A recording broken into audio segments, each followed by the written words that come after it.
నమస్తే, నేను మీ గాయత్రి. ప్రస్తుతం మనతో పాటు ఉన్నారు యోగీష్ ప్రభుజీ. ప్రభుజీతో మాట్లాడి మనకున్న సందేహాలన్నీ కూడా నివృత్తి చేసుకుందాం. నమస్కారం గురుగారు. నమస్తే అండి. గురుగారు, అసలు మనిషి జన్మ దేనికి అని అంటారు? అంటే ఒక మనిషి పుట్టాడు అంటే ఏదో ఒకటి సాధించేదాకా చావు ఉండదు, చావు ఉండకూడదు అని అంటారు కదా. అసలు ఏం సాధిస్తే ఆ జన్మకి సంపూర్ణ మోక్షం కలుగుతుంది అంటారు? తల్లిదండ్రులు జన్మనిస్తారండి, గురువు జన్మ లేకుండా చేస్తాడు. అలాంటి గురు పరంపర ఉన్న దేశమే ఈ భారతదేశం. అందుకే మనల్ని భారతీయులు అన్నారు.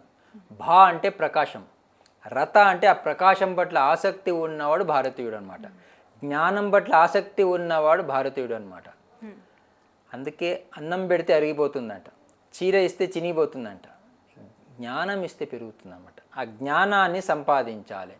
జ్ఞానం మనసుని శుద్ధి చేస్తుంది, సేవ కర్మని శుద్ధి చేస్తుంది, ప్రేమ హృదయాన్ని శుద్ధి చేస్తుంది అనమాట. ఇవన్నీ శుద్ధి చేసుకోవడానికి ఈ మానవ జన్మ. మనిషి జన్మ దేనికోసం అంటే చాణక్య నీతిలో చాణక్యుడు ఒక మాట అంటాడు, పుష్పే గంధ తిలే తైలం కాష్టే వహిం వయోగృతం ఇక్షాగుడం తథాదేహ పశ్చాత్మన వివేకత అంటాడు. పుష్పే గంధ, పువ్వుల్లో సువాసన ఉందంట. పుష్పే గంధ తిలే తైలం, నువ్వులో నూనె ఉందంట. తిలే తైలం కాష్టే వహిం, కర్రలో మంట ఉందంట. కాష్టే వహిం వయోగృతం, పాలలో నెయ్యి ఉందంట. ఇక్షాగుడం, చెరుకులో తీయదనం ఉందంట. ఈ ఐదిట్లో ఎట్లుందో పశ్చాత్మన వివేకత అంటాడు. మనలో ఉన్న ఆత్మని వివేకంతో తెలుసుకోవాలంట. పూలమాలకి దారం ఆధారం అన్నమాట. మనకు భగవంతుడు ఆధారం అన్నమాట. తిరుమల వెళ్ళి లేనిపోరి కోరికలు కోరుకుంటున్నారు. భగవంతుడికి దిమాగ్ ఖరాబ్ అయిందంట. మనిషిగా పుట్టించాను, ఏమి కోరుకోవాలో కోరుకోవట్లేదని భగవంతుడు అక్కడి నుంచి లేచి వెళ్ళిపోయాడంట. అడవిలో కూర్చున్నాడంట. ఇలాంటి భక్తులు అక్కడ కూడా రావడం మొదలుపెట్టారంట. అక్కడ కూడా వద్దని సముద్రంలో వెళ్ళి కూర్చున్నాడంట. అక్కడ కూడా రావడం మొదలుపెట్టారంట. అప్పుడు భగవంతుడు ఆలోచించాడంట, ఎక్కడ కూర్చుంటే వీళ్ళు నన్ను వెతకరు అని వచ్చి మనలో కూర్చున్నాడనమాట. కాబట్టి మనలో ఉన్న భగవత్ తత్వాన్ని మనం తెలుసుకోవడానికి మనిషి జన్మ. టీచర్ పిల్లవాడిని అడిగిందంట, జగన్నాథ్ టెంపుల్ ఎక్కడుంది అని. ఎక్కడుంది? పూరి. పిల్లవాడు పూరి అని రాశాడంట. వెనక వాడికి కాపీ కొట్టాలంట. వాడు అనుకున్నాడంటే నేను పూరి రాసే టీచర్ తెలిసిపోతుందని వాడు చపాతి అని రాశాడంట. రెండు ఆన్సర్ పేపర్ టీచర్ దగ్గర వెళ్ళిందంట. టీచర్ కూడా ఆన్సర్ తెలియదంట. టీచర్ అనుకున్నదంట పూరి అయినా చపాతి అయినా గోధుమ పిండితోనైనా ఇద్దరికి 100 మార్కులు వేసేసింది. మన జీవితం అంతా మనం ఎప్పుడు కాపీ కొడుతుంటామండి. జీవితంలో కాపీ కొట్టద్దండి, అనుభవించాలన్నమాట. ఇంట్లో కరెంట్ పోయింది అనుకోండి, ఫస్ట్ పక్కింట్లో అక్కడ కూడా పోతే జర తృప్తి అనమాట. అనుకోకుండా దేవుడు ఇంటికి వచ్చాడంట. ఆమెను అడిగాడంట, అమ్మా ఏమైనా కావాలి అంటే కోరుకోమని. ఆమె అడిగిందంటండి, దేవుడా మా ఇంటికే వచ్చావా పక్కింటికి వెళ్ళావా అని. స్వయంగా దేవుడే ఇంటికి వచ్చి ఏమి కావాలో కోరుకోమంటే మన ఆలోచన అంతా పక్కింటి మీదే. అప్పుడు దేవుడు చెప్పాడంట, పక్కింటికి కూడా వెళ్ళొచ్చానమ్మా అని. ఆమె ఏం కోరుకున్నది స్వామి అని. మీకేం కావాలో కోరుకోమంటే ఆమె ఏం కోరుకున్నది అని. అప్పుడు దేవుడు చెప్పాడంటండి, నీకేమిచ్చినా కూడా దానికి డబల్ ఇమ్మని కోరుకున్నది అని. ఈమె ఆలోచన స్టార్ట్ అయిందంటండి. ఇప్పుడు ఒక ₹1 కోటి అడిగాను అనుకో, పక్కింటి ఆమెకు 2 కోట్లు పోతాయి. మంచి బంగారు నెక్లెస్ అడిగాను అనుకో, పక్కింటి ఆమెకు 2 అవుతాయి. కాబట్టి ఈమె ఆలోచించి దేవుడా నాదో కన్ను తీసేయమన్నదంట. ఎందుకండి పక్కింటి ఆమె 2 పోతాయి. కాబట్టి లోకా సమస్త సుఖినో భవంతు అనేవాళ్ళం భారతీయులు అనమాట. అందరి మేలు కోరేవాళ్ళం అనమాట. కాబట్టి మన దృష్టి అంతా పక్క వాళ్ళ మీదనే ఉంటుంది. దాన్ని కొంచెం తగ్గించుకోవాలన్నమాట. సంసారం మన ఎంబడి రాదంట, సంస్కారం మన ఎంబడి వస్తుందంట. అందుకే స్మరణం చేయాలి. స్మరణంలో స మర్చిపోతే మరణం అనమాట. అసతోమ సద్గమయ, తమసోమ జ్యోతిర్గమయ, మృత్యోర్మ అమృతం గమయ అనమాట. ఆ మృత్యు అమృతం కావాలి. బర్త్డే సెలబ్రేషన్ చేస్తున్నామంటే డెత్ దగ్గరకు వస్తున్నాం, చావుకి దగ్గరకు వస్తున్నాం. కానీ అందుకే ఈ మానవ జన్మ సార్థకం కావాలి అంటే 100 పనులు మానేసి భోజనం చేయాలంట, 1000 పనులు మానేసి స్నానం చేయాలంట, 1,00,000 పనులు మానేసి దానం చేయాలంట, 1,00,000 పనులు మానేసి భగవంతుడి నామస్మరణం చేయాలంట. కాబట్టి ఆ నామస్మరణంకి చాలా విలువైంది. కలియుగం కాబట్టి కంఠానికి అందం ఎప్పుడు అంటే బంగారం వేసుకొని తిరుగుతే కాదు, వేసుకోండి వద్దనట్లేదు. కంఠానికి అందం ఎప్పుడు అంటే నిరంతరం భగవంతుడి నామస్మరణ మన కంఠంలో ఉండాలి. జగజ్జైత్ర కమంత్రేణ రామనామాభిరక్షితం ఎక్కంటే దారతస్స కరాస్త సర్వసిద్ధయ అంటుంది రామరక్షా స్తోత్రం. ఆర్థా విషణ్ణ శిథిలాశ భీత ఘోరేషు వ్యాధిషు వర్తమాన సంకీర్త నారాయణ శబ్దమాత్ర విముక్త దుఃఖ సుఖినో భవంతు అంటుంది విష్ణు సహస్రనామం. కాబట్టి ఈ శరీరానికి ఏది అలవాటు చేసుకుంటే అదే అలవాటు అయిపోతుంది. చాలామందికి ఇంట్లో నిద్ర రాదండి. గురువులు వచ్చే కార్యక్రమం అంటే నిద్ర వస్తుందండి. అవును. ఒక కుర్రవాడు కార్యక్రమంలో మధ్యలో వెనకాల వెళ్ళి పడుకున్నాడంటే, నోరు తెచ్చి పడుకున్నాడంటండి. అటు నుంచి ఒక పాము వెళ్తూ ఉందంటండి. తన పుట్ట అనుకుని నోట్లో వెళ్ళిపోయిందంటండి. మీలాంటి వాళ్ళందరూ కలిసి డాక్టర్ దగ్గర తీసుకెళ్లారంట. డాక్టర్ గారు కార్యక్రమానికి వచ్చాడండి, నోరు తెరిచి పడుకున్నాడండి, నోట్లో పాము వెళ్ళిపోయిందండి, ఏం చేయమంటారు అని. ఏం లేదయ్యా, కొన్ని శనగలు 4 పుల్లారెడ్డి స్వీట్ తీసుకురా అన్నారంట. ఇంతేనా అన్నారంట. ఫస్ట్ శనగలు తినమన్నాడంటండి, తిన్నాడంటండి. ఇంకేం లేదు, పుల్లారెడ్డి స్వీట్ కూడా తినేయమన్నారంటండి. అది 4 తినేశాడంటండి. ఇంటికి వెళ్ళిపో, రేపు సాయంత్రం మళ్ళీ వచ్చాయన్నారంటండి. మళ్ళీ వచ్చాడంటండి. సాయంత్రం రాగానే డాక్టర్ గారు మళ్ళీ శనగలు పుల్లారెడ్డి స్వీట్ అండి. 1 రోజు, 2 రోజులు, 3 రోజులు, 4 రోజులు, 5 రోజుల నుంచి ఇదే ట్రీట్మెంట్ నడుస్తుందంట. 6వ రోజు ఆయన అనుకున్నాడంట, డాక్టర్ దగ్గరికి వెళ్తే మళ్ళీ శనగలు పుల్లారెడ్డి స్వీట్ అంటాడని వెళ్ళేటప్పుడే కొనుక్కొని వెళ్ళాడంట. కూర్చొని ఫస్ట్ శనగలు తిన్నాడంటండి. ఇంకెట్లయినా పుల్లారెడ్డి స్వీట్ తినమంటాడు అని తినబోయాడంటండి. డాక్టర్ గారు అన్నారంటండి, 10 నిమిషాలు ఆగవయ్యా అని. ఈయన 10 నిమిషాలు ఆగాడంటండి. పాము మెల్లగా బయటికి వచ్చిందంటండి. దేనికోసం వచ్చిందండి? పుల్లారెడ్డి స్వీట్ ఇవ్వలేదని బయటికి వచ్చిందంట. డాక్టర్ గారు దాన్ని పట్టుకుని అడవిలో వదిలేశారంట. మన జీవితం కూడా అంతే అన్నమాట. ఈ శరీరానికి, ఈ దేహానికి మీరు 40 రోజులు ఏది అలవాటు చేస్తే అది అలవాటు అయిపోతుంది అనమాట. కాబట్టి ఆ మంచిని ఏదైనా అలవాటు చేస్తే మంచిది. ఇంటికి పాలు వచ్చాయనుకోండి, వాడు నీళ్ళు కలిపినవా అంటాడండి. అదే వాడికి సాయంత్రం మందు తాగాలంటే వాడే వెతుక్కుంటూ వెళ్ళి నీళ్ళు కలుపుకొని తాగుతాడు. చెడును వెతుక్కుంటూ వెళ్తున్నాం. కాబట్టి ఆ మంచిని మైక్లో చెప్పాలంట, చెడుని చెవులో చెప్పాలంట. జీవితంలో బాగుపడాలి అంటే ఆ చెడుని చెప్పడం తగ్గించుకుంటే చాలా మంచిదన్నమాట. మానవ జన్మ సార్థకం కావాలి. అందరూ ఆ భగవంతుడి నామస్మరణం చేయాలి. ఒక గురువుగారు 3 శిష్యుల్ని తీసుకొని వెళ్తూ ఉన్నారంట. అనుకోకుండా వరద వచ్చేసిందంట. గురుగారు మంత్రశక్తితో ఆ నదిని దాటేశారంట. ఈ 3 శిష్యులు దాటలేకపోయారు. ఒక 16 ఏళ్ళ అమ్మాయి వచ్చి గురుగారు శిష్యుల దగ్గర అడిగిందంట, కొంచెం నాకు అర్జెంటుగా వెళ్ళాలి, నదిని దాటిస్తారా అంటే, అక్కడ ఉన్న శిష్యుడు కొంచెం ఆమెను భుజం మీద కూర్చోబెట్టి ఏదో ఒక నదిని దాటిచ్చారు, కష్టపడి దాటిచ్చేశాడు. ఈ 2 శిష్యులు మిగిలిపోయారు. 2 నెలల తర్వాత వీళ్ళు ఆశ్రమానికి వెళ్ళడం జరిగిందనమాట. ఆశ్రమానికి వెళ్ళంగానే వారు గురుగారి దగ్గర కంప్లైంట్ చేశారంట. గురుగారు మీ శిష్యులు ఏం శిష్యులండి, 16 ఏళ్ళ అమ్మాయిని భుజం మీద ఎత్తుకున్నాడు అన్నాడు. అప్పుడు గురుగారు అడిగారంట, ఎన్ని రోజులు అయిందయ్యా అని. 2 నెలలు అయింది అయ్యా అని. ఆయన అప్పుడే దింపేశాడు కదయ్యా, నువ్వు ఇంకా ఎందుకు మోస్తున్నావయ్యా అన్నారనమాట. కాబట్టి మనం జీవితంలో లైఫ్ ఈజ్ ఏ జర్నీ అనమాట, ఒక యాత్ర. బరువు ఎంత తక్కువ ఉంటే అంత మంచిది. కరువు ఉందని అరువు చేస్తే జీవితం బరువు అవుతుంది, కన్నీటి చెరువు అవుతుంది. కాబట్టి ఏదైతే మనం చేస్తున్నామో ఆ బరువును తగ్గించుకోవాలి, భగవంతుడి నామస్మరణం చేయాలి. ఒక బూడిద గుడికి వెళ్ళిన తర్వాత విభూతిగా మారుతుందండి. నీళ్లు గుడికి వెళ్ళిన తర్వాత తీర్థంగా మారుతుందండి. కొబ్బరికాయ గుడికి వెళ్ళిన తర్వాత ప్రసాదంగా మారుతుందండి. బియ్యం గుడికి వెళ్ళిన తర్వాత అక్షంతలుగా మారుతుందండి. ఒక రాయి గుడికి వెళ్ళిన తర్వాత ఒక దేవుడిగా మారుతుందండి. కానీ ఆ గుడికి వెళ్ళే మనిషే మారట్లేదండి. ప్రతి మనిషి మారాలన్నమాట.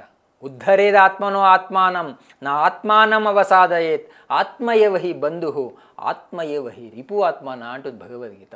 నిన్నెవరు ఉద్ధరించరయ్యా, నిన్ను నువ్వే ఉద్ధరించుకోవాలని చెప్తుందన్నమాట. కాబట్టి జీవితంలో 4 కష్టమైన పనులు అంట. చీమకి లిప్స్టిక్ పెట్టలేమంట, దోమకి చీర కట్టలేమంట, ఏనుగుని ఒళ్ళో కూర్చోబెట్టుకోలేమంట, మనిషిని తృప్తిపరచలేమంటండి. డబ్బా పాలు తాగి అందరూ డబ్బు అంటున్నారండి. తల్లి పాలు తాగిన వాడిని, తల్లి భారతమాత కోసం బ్రతకాలనుకుంటున్నాను, బ్రతుకుతున్నాను. కాబట్టి డబ్బు ఇంపార్టెంట్ కాదు, ధర్మం ఇంపార్టెంట్. చలా లక్ష్మీ చలా ప్రాణ చలా జీవిత మందిరే చలేచో సంసారో ధర్మం ఏకో నిశ్చల అంటాడు చాణక్యుడు. చలా లక్ష్మి, డబ్బులు ఎప్పుడు శాశ్వతం కాదంట. చలా ప్రాణ, ఈ ప్రాణం కూడా ఎప్పుడైనా పోయేది. చలా లక్ష్మి చలా ప్రాణ చలా జీవిత మందిరే, ఈ ఇల్లు ఈ మఠాలు ఇవి కూడా ఉండేది కాదంట. చలేచో సంసారో, సంసారం కూడా ఉండేది కాదంట. ధర్మం ఏకో నిశ్చల అంటాడు. ఆ ధర్మం ఒకటే నిశ్చలమైందనమాట. కాబట్టి ధర్మ అర్థ కామ మోక్ష చతుర్విధ పురుషార్థం అన్నారు.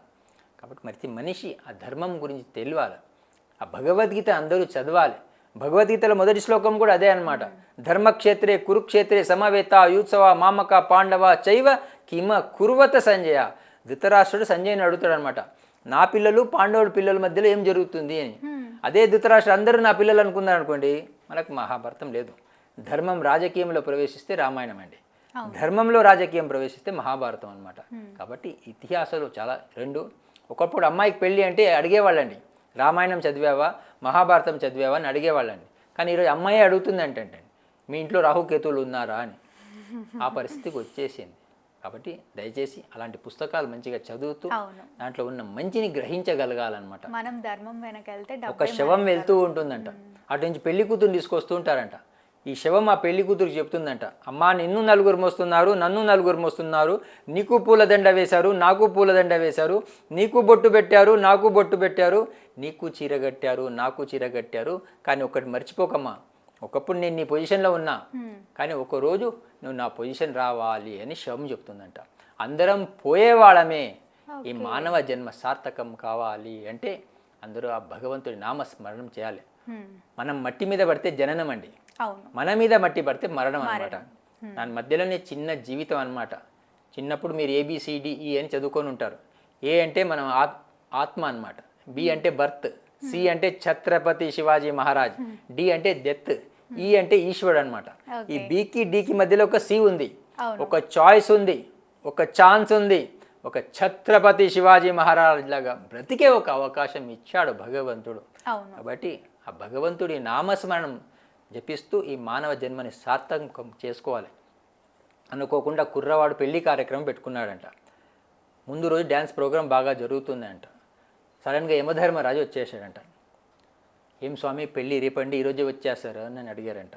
ఏం లేదయ్యా, నాకు ఒక లిస్ట్ ఇచ్చారు, దాంట్లో మొదటి పేరు నీదే ఉంది, నిన్ను తీసుకెళ్దామని వచ్చాను అన్నట. ఏం స్వామి పొద్దున్నే పెళ్ళి అండి నాది, కనీసం ఫోన్ చేసి రావచ్చు కదా అన్నాడంట. యమధర్మరాజు చెప్పాడు, నాకు ఎవరు ఫోన్ ఇప్పిస్తలేరయ్యా అని. స్వామి మార్కెట్లో కొత్త 5G ఫోన్ అండి, తీసుకొచ్చి ఇస్తానండి, టీ తాగుతారా అని అడిగారంట. యమధర్మరాజు అడిగాడంటండి, టీ అంటే ఏంటి అని. నీలోఫర్ చాయ్ స్వామి, చాలా బాగుంటుంది స్వామి, తాగి చూడండి అని ఒక టీ తీసుకొచ్చి ఇచ్చాడంట. ఈ కుర్రవాడికి రాత్రి నిద్ర రాదంట, నిద్ర మాత్రలు మింగే అలవాటు ఉందంట. ఆ టీలో 3 మాత్రలు కూడా వేసేసాడంట. అది యమధర్మరాజు తాగంగానే నిద్రపోయాడంట. ఈయన ఆ లిస్టు పట్టుకొని మార్కెట్లో వెళ్ళి ఆయన పేరు పైన ఉంది కదా దాన్ని కింద పెట్టి వేరే వాళ్ళ పేరుని పైన పెట్టి లిస్టు పట్టుకొచ్చాడంట. ఇంటికి వచ్చే వరకు యమధర్మరాజు నిద్ర నుంచి లేచాడంట. అయ్యా నరకంలో చాలా టెన్షన్గా ఉంటుందయ్యా, నిద్ర రావట్లేదయ్యా, నువ్వు ఏమి ఇచ్చావో ఆ నీలోఫర్ చాయ్ చాలా బాగుందయ్యా, హాయిగా నిద్ర పట్టిందయ్యా, చిన్న ఫేవర్ చేస్తా అన్నాడంటండి. ఏం చేస్తారు స్వామి అని అడిగాడంట. ఏం లేదయ్యా, పైనుంచి తీసుకెళ్ళాలి కదా, తీసుకెళ్ళను, కింది నుంచి తీసుకెళ్తా. ఆయు కర్మ చ విత్తం చ విద్యా నిధనము వచ పంచైతాని విసృజ్యంతే గర్భస్థవ దేహిన అంటాడు చాణక్యుడు. ఆయుష్, మీరు ఎన్ని సంవత్సరాలు బతుకుతారు, ఆయు కర్మ ఏం పని చేస్తారు, ఆయు కర్మ చ విత్తం ఎంత సంపాదిస్తారు, ఆయు కర్మ చ విత్తం చ విద్య మీరు ఏం చదువుకుంటారు, చ విద్యా నిధనము వచ మీరు ఎప్పుడు చనిపోతారు, ఇది మీరు పుట్టినప్పుడే డిసైడ్ అయ్యారు అనమాట. అందుకే ఈ మానవ జన్మ సార్థకం కావాలి అంటే ప్రతి వాళ్ళు ఆ భగవంతుడి నామస్మరణం జపిస్తూ ముందుకు సాగాలన్నమాట. తాబేలుకు ఎంట్రికలు ఉండవంట, మొసలికి నాలిక ఉండదంట, చాపకు అరుగుదల ఉండదంట, పాముకు చెవులు ఉండవంట. కానీ మనకు భగవంతుడు అన్నీ ఇచ్చాడు, కానీ మన దగ్గర టైం లేదంటాం ఏదైనా కూడా. కాలం భగవంతుడి స్వరూపం అన్నమాట. గడిచిన సమయం మళ్ళీ రాదు, కోట్లు ఇస్తా అన్న. కాబట్టి ఆ ఉన్న దాంట్లోనే తృప్తిగా బతుకుతూ ఉన్న స్థాయి నుంచి ఉన్నత స్థాయికి ఎదగడమే భారతీయత అన్నమాట. ఎక్కడికి వెళ్ళాల్సిన అవసరం లేదు. సో ఉన్న దాంట్లో తృప్తిగా ఉంటూ ఏది ఉన్నా కూడా ప్రతిదీ నాదిగా భావిస్తూ, మీ నొప్పి మీకు తెలుస్తుంది అంటే మీరు బతికి ఉన్నారని అర్థం, వేరే వాళ్ళ నొప్పి కూడా మీకు తెలుస్తుంది అంటే మనిషిగా ఉన్నారని అర్థం అన్నమాట. కాబట్టి మనిషిగా ఉండడానికే మనం ప్రయత్నం చేయాలి. సముద్రం నదిని అడిగిందంట, ఎప్పటిదాకా నువ్వు నాలో వచ్చి కలుస్తుంటావని. ఆ నది చెప్పిందంట, ఎప్పటి వరకు నువ్వు తీయగా మారవో అప్పటిదాకా నేను వస్తూ ఉంటా అని. టై కడితే గొప్పవాళ్ళు కారండి, ట్రై చేస్తే గొప్పవాళ్ళు అవుతారు. చాలామంది ఉదయం లేస్తే హనీ గురించి ఆలోచిస్తారండి, మధ్యాహ్నం అయితే మనీ గురించి ఆలోచిస్తారండి. ఆ మనీ ప్రాబ్లం వచ్చిందనుకోండి సాయంత్రం వరకు శని గురించి ఆలోచిస్తారండి. నేను ఈ మూడింటి గురించి ఆలోచించలేదండి, నేను పని గురించి ఆలోచిస్తున్నాను. కృషి ఉంటే మనుషులు ఋషులు అవుతారని విన్నాను. కాబట్టి ప్రతి మనిషి ఒక కృషి చేయాలన్నమాట. ఆ దిశగా సాగాలి, అందరూ బాగుపడాలన్న తపనతోనే మన జీవితం గడపాలి. అనుకోకుండా ఒక గురుగారు ప్రవచనం చేస్తున్నారంట. కుర్రవాడు మధ్యలో నుంచి లేచి వెళ్ళిపోతున్నాడంట. గురుగారు చివరి రోజు పిలిచి అడిగారంట, ఏమో మధ్యలో నుంచి లేచి వెళ్ళిపోతున్నావు, ఏంటి విశేషము అని అడిగారంట. గురుగారు నాకు కొత్తగా పెళ్ళయిందండి, మా ఆవిడ కడుపుతోనుందండి, ఇంటికి భోజనానికి వెళ్తున్నా అన్నారంట. గురుగారు ఆయన అడిగారంట, మీ ఆవిడ అంటే అంత ప్రేమనయ్యా అని. అవును స్వామి అన్నాడంట. చిన్న పరీక్ష పెడదామయ్యా, మీ ఆవిడ నంబర్ నాకు అని గురుగారు నంబర్ తీసుకున్నారంట. ఆ అబ్బాయికి ఒక గ్లాసు బాదాం పిస్తా కలిపిన పాలు ఇచ్చారంట తాగమని. ఆయన తాగంగానే స్పృహ కోల్పోయాడండి, చావలేదండి, బతికే ఉన్నాడు. నిద్రలోకి వెళ్ళిపోయాడు. కానీ గురుగారు వాళ్ళ ఆవిడకి చెప్పారంట, అమ్మా మీ ఆయన చనిపోయారమ్మా, వస్తారా అని. టక్కుమని కారు ఎక్కి వచ్చి ఏడుస్తుందంటండి. ఎంతసేపు ఏడుస్తామండి? గంట, 2 గంటలు, 3 గంటలు, వాళ్ళ ఓపిక అండి.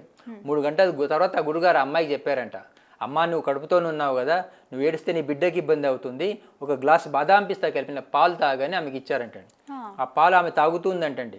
సగం తాగంగానే గురుగారు ఒక మాట అన్నారంట, ఒక విషయం చెప్పడం మర్చిపోయానమ్మా, ఈ పాలు మొత్తం నువ్వు తాగేవనుకో నువ్వు చనిపోతావమ్మా, మీ ఆయన బతుకుతాడమ్మా అని. ఠక్కుమని సగంలోనే ఆపేసిందంటండి పాలు తాగడం.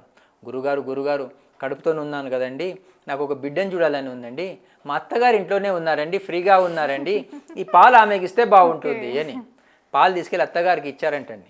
అత్తగారు కూడా అదే మాట అన్నారంటండి, స్వామి ఎప్పటి నుంచో నాకు ఒక మన్మణ్ణి చూడాలని కోరిక అండి, మా ఆయన ఈ మధ్యనే రిటైర్డ్ అయ్యారండి, ఆయన కూడా ఏ కార్యక్రమానికి రాడండి, ఈ పాలు ఆయనకి ఇస్తే బాగుంటుంది అని ఆ పాలు తీసుకెళ్ళి ఆయనకి ఇచ్చారంటండి. ఆయన కూడా అదే మాట అన్నాడంటండి, స్వామి ఎప్పటి నుంచో నాకు ఒక మన్మరాల్ని చూడాలని కోరికండి, మా కొడుకు ఒక వెధవండి, వీడు ఏ కార్యక్రమానికి రాడండి, ఈ పాలు ఆయనకి ఇచ్చేయండి అన్నారు. ఆ పాలు ఆయనకి ఇచ్చారంటండి. ఆయన కూడా అదే మాట అన్నాడంటండి, స్వామి మాకంటూ ఎప్పటి నుంచో ఒక సంబంధాలు ఉంటాయండి, మీలాంటి గురువులు ఏ సంబంధాలు పెట్టుకోరని విన్నానండి, ఈ పాలు తాగితే బాగుంటుంది కదా అని అంటే పోతే గురువు పోని నేను బాగుండాలి అని. నేను పోయినా పర్వాలేదు, నా గురువు బాగుండాలి, నా దేశం బాగుండాలన్న భావన ఏనాడైతే భారతీయుల్లో వస్తుందో ఈ దేశం మళ్ళీ ఆ పూర్వ వైభవానికి వస్తుంది. అప్పుడు ఆయన నిద్రల నుంచి వచ్చాడు బయటికి, స్పృహ కోల్పోయి మళ్ళీ వచ్చి మేల్కొన్నాడు. అప్పుడు గురుగారు చెప్పారంట, ఎవరు మన ఎంబడి రాడయ్యా, కాబట్టి ఒంటరిగా వచ్చాము, సాధన కావాలి మనిషికి, నేను ఎవరిని తెలుసుకోవాలన్నమాట. అందుకే మనమందరం ఆత్మస్వరూపులం అన్నమాట. యవ్వనం మహాత్ములతో సంబంధం పెట్టుకోవాలి, వృద్ధాప్యం పరమాత్మతో సంబంధం పెట్టుకోవాలి. ఈ సంబంధాలే శాశ్వతమైన ఆనందాన్ని ఇస్తుందన్నమాట. కాబట్టి ప్రతి మనిషి జీవితంలో ఆనందాన్ని పొందుతూ ఆ మానవ జన్మని సార్థకం చేసుకోవాలి. ఒక గురుగారు 3 శిష్యుల్ని పిలిచి భోజనం పెట్టారంట. ఒక ఆయన బంగారం ప్లేట్లో పెట్టారంట, ఒక ఆయనకు వెండి ప్లేట్లో పెట్టారంట, ఇంకొక ఆయనకు మట్టి ప్లేట్లో పెట్టారంట. 3 బాగా భోజనం చేశారంట. భోజనం అయిన తర్వాత ఈ మట్టి ప్లేట్లో పెట్టిన ఆయన వచ్చి గురుగారు కంప్లైంట్ చేశారంట, గురుగారు మీరేదో మహానుభావులు అనుకున్నానండి, నాకేమో మట్టి ప్లేట్లో పెట్టారు, ఆయన బంగారం ప్లేట్లో పెట్టారు, ఇంకొక ఆయనకు వెండి ప్లేట్లో పెట్టారు, ఈ డిఫరెన్సెస్ ఎందుకు అని అడిగారంట. అప్పుడు ఆ గురుగారు చెప్పారంట, అయ్యా ప్లేట్ వేరే వేరే ఉండొచ్చు, కానీ పెట్టిన అందరికి భోజనం ఒకటే కాబట్టి నీ దృష్టి భోజనం వైపు ఉండాలి తప్ప ప్లేట్ వైపు ఉండదు అని. అట్లా ఇక్కడ కొందరు నల్లగా ఉంటారు, కొందరు తెల్లగా ఉంటారు, కొందరు డబ్బు ఉన్న వాళ్ళు ఉంటారు, కొందరు డబ్బు లేని వాళ్ళు ఉంటారు, కొందరు జ్ఞానులు ఉంటారు, కొందరు అజ్ఞానులు ఉంటారు. కానీ భగవంతుడు మనందరినీ మనిషిగా పుట్టించాడు కాబట్టి ఆ మానవ జన్మ సార్థకం కావాలి అంటే అందరూ ఆ భగవద్గీత చదవాలి. ఒకప్పుడు మొబైల్ కింద పడితే దాంట్లో నుంచి బ్యాటరీ బయటికి వచ్చేదండి, ఈరోజు మొబైల్ కింద పడితే గుండె కింద పడిపోయినట్లుగా ఫీల్ అవుతున్నారండి. అవును, వస్తువులు ఎప్పుడు సుఖాన్ని ఇవ్వదండి. ఇంట్లో సోఫా సెట్, డైనింగ్ సెట్, అన్ని సెట్ ఉందంట, కానీ మనిషి అప్సెట్ ఉన్నాడంట, ఉపయోగం లేదు. ఒకప్పుడు బాత్రూమ్ డిటాచ్గా ఉండేది, ఫ్యామిలీ అటాచ్గా ఉండేది, ఈరోజు బాత్రూమ్ అటాచ్ అయిపోయిందండి, ఫ్యామిలీ డిటాచ్ అయిపోయిందండి. కుటుంబ సభ్యులు దూరం అవుతున్నారు. అందరినీ మనవాళ్ళుగా భావించాలి, ఆ భావన ఇంపార్టెంట్ అన్నమాట. ఈరోజు ఆ భావన లేదు కాబట్టి సమస్యలు క్రియేట్ చేస్తుంది. అందరినీ మనవాళ్ళుగా భావిస్తూ శ్రీ తిదండి చిన్నజీయర్ స్వామి వారు serve all being a service to God అంటారు, worship your own, respect all అంటారు, స్వీయ ఆరాధన సర్వ ఆదరణ, మాధవ సేవగా సర్వప్రాణి సేవ అంటున్నారు. కాబట్టి అందరూ ఆ సేవ చేస్తూ ఉంటూ ఆ మానవ జన్మని సార్థకం చేసుకోవాలన్నదే మా తపన. ఆ దిశగా అందరూ సాగాలి. నేను భాగ్యనగర్ నుంచి ఢిల్లీ వరకు పాదయాత్ర చేశాను గోవు కోసం. మథుర రాగానే నాకు ఒక ప్రశ్న వేశారు, స్వామీజీ సడన్గా శ్రీకృష్ణ పరమాత్మ మీకు ఎదురైతే ఏం కోరుకుంటారు స్వామి అని. ఏం లేదయ్యా, నాకన్నా ముందు ఈ భూమి మీద శ్రీ శ్రీ శ్రీ త్రిదండి చిన్నజీయర్ స్వామి వారు వచ్చారయ్యా, వారికన్నా ముందే ఈ భూమి వదిలిపెట్టి వెళ్ళిపోవాలని కోరుకుంటాను అని చెప్పాను. నేను భాగ్యనగర్ నుంచి అరుణాచలం పాదయాత్ర చేశానండి. తిరుపతి రాగానే నాకు ఒక ప్రశ్న వేశారు, స్వామీజీ మీరు బక్కగైపోయారు అని. అవునయ్యా, ఈ యోగీష్ ప్రభు అనే ఈ దేహాన్ని చివరికి 4 మోస్తారయ్యా, వాళ్ళకు కూడా ఇబ్బంది అవ్వద్దన్నదే నా తపన అని చెప్పాను.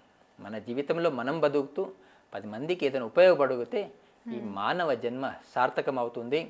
చాలామంది ఉదయం లేవంగానే టీ గురించి ఆలోచిస్తారు.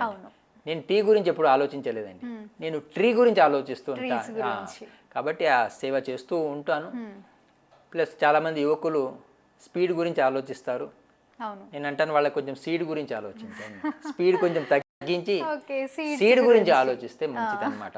ప్రగతి వైపు దేశం సాగాలి అంటే మనం అందరం ప్రకృతి వైపు వెళ్ళాలి. నాటాలి. కరోనాలో చూసాం మనం, ప్రకృతి లేకుంటే మనం లేవండి.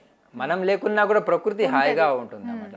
కాబట్టి కొంచెం సిటీస్లలో పొల్యూషన్ పెరుగుతుంది, కొంచెం ప్లాస్టిక్ వాడడం తగ్గించుకొని ఏదైనా కూడా సమాజాన్ని నష్టపరచకుండా, ఆ నీళ్లు కలుషితం కాకుండా, చెరువులన్నీ మనం ఈరోజు పాడు చేసేస్తున్నాము.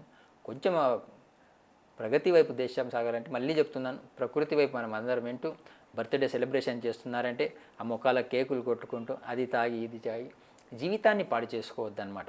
అహం వైశ్వానరో భూత్వా ప్రాణినాం దేహమాశ్రిత ప్రాణపాన సమాయుక్త పచామన్నం చతుర్విధం అంటుంది భగవద్గీత. భగవంతుడు వైశ్వాన రూపంలో మనలో ఉన్నాడు, యజ్ఞకుండం అనమాట. దేహమే దేవాలయం అనమాట. కాబట్టి ఆ మనలో ఉన్న భగవంతుడిని తెలుసుకుంటూ ప్రతి మనిషి జన్మ సార్థకం కావాలి, ఆ దిశగా మీరందరూ సాగాలి. ఇంత మా చక్కటి అవకాశం కిరణ్ టీవీ వాళ్ళు మాకు ఇచ్చినందుకు అందరికీ చాలా చాలా ధన్యవాదాలు. జై శ్రీరామ్. మీరు కూడా మా కిరణ్ టీవీకి వచ్చినందుకు ధన్యవాదాలు. జై శ్రీరామ్.